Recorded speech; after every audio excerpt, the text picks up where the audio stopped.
Comment reconnaître que sa demande a été classée sans suite par l'agent instructeur sur son compte ANEF? Telle est la question qui m'a été posée par un internaute en dessous d'une de mes vidéos. Comme je l'ai déjà précisé dans plusieurs vidéos, il y a classement sans suite d'une demande lorsque l'autorité qui a reçu la demande la clôture sans aucune étude ou aucune instruction préalable. Sur le site de l'ANEF, le classement sans suite peut concerner tout type de demande. Sur ce site, les causes récurrentes d'un classement sans suite du demande peuvent être soit le demandeur n'a pas fourni à temps une information demandée par l'agent instructeur, soit le demandeur n'a pas transmis dans les délais impartis en document à l'administration. Pour savoir que votre demande a été classée sans suite sur le compte de l'ANEF, vous allez dans un premier temps constater que les fonctionnalités qui ont été mises à votre disposition par l'administration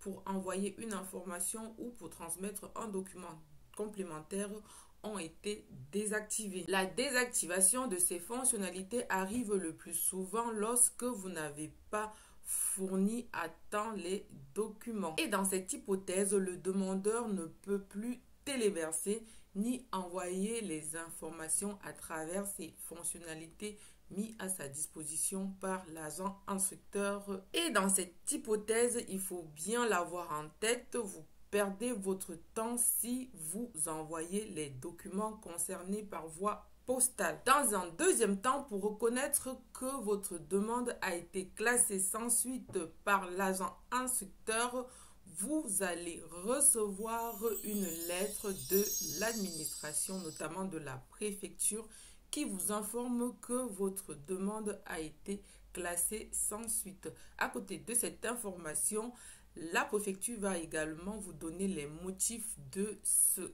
classement sans suite et va vous donner les délais pour pouvoir faire un recours administratif. Cette lettre est souvent envoyée sur votre compte ANEF si vous avez fait la demande sur ce compte. J'espère avoir répondu à votre préoccupation concernant la demande sans suite sur le site de l'ANEF. Si vous avez d'autres questions et si vous pensez que je n'étais pas assez claire à ce sujet, n'hésitez pas de poser des questions en dessous de la vidéo. Je vous dis à bientôt et bon courage à vous dans vos démarches administratives.